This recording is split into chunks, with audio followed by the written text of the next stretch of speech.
ಥರ ಫ್ರೈ ಮಾಡೋದ್ರಿಂದ ಹಾಗಲಕಾಯಲ್ಲಿರೋ ಅಂಶ ನಂತರ ಸ್ವಲ್ಪ ಕರಿಬೇವು ಹಾಕೊಳ್ತಾ ಇದ್ದೀನಿ. ಸ್ವಲ್ಪ ಕಲರ್ ಚೇಂಜ್ ಆಗೋವರೆಗೂ ಫ್ರೈ ಮಾಡ್ಕೊಳ್ಳೋಣ.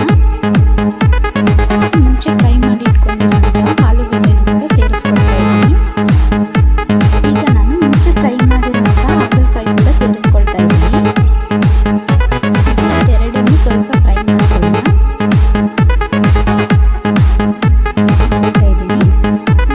ನಂತರ ರುಚಿಗೆ ತಕ್ಕಷ್ಟು ಉಪ್ಪನ್ನು ಹಾಕೊಳ್ತಾ ಇದ್ದೀನಿ. ಸೀಕ್ರೆಟ್ ಇಂಗ್ರೀಡಿಯೆಂಟ್ ಅಂತಾನೆ ಹೇಳ್ಬೋದು. ಬೆಲ್ಲ ಹಾಕೋದ್ರಿಂದ ಹಾಗಲಕಾಯಿ ಕೊಡೋಣ. ಕೊನೆಗೆ ನಾನಿಲ್ಲಿ ಸ್ವಲ್ಪ ಕೊತ್ತಂಬರಿ ಸೊಪ್ಪನ್ನು ಚಿಕ್ಕದಾಗಿ ಕಟ್ ಮಾಡಿಕೊಂಡು ಸೇರಿಸ್ಕೊಳ್ತಾ ಇದ್ದೀನಿ.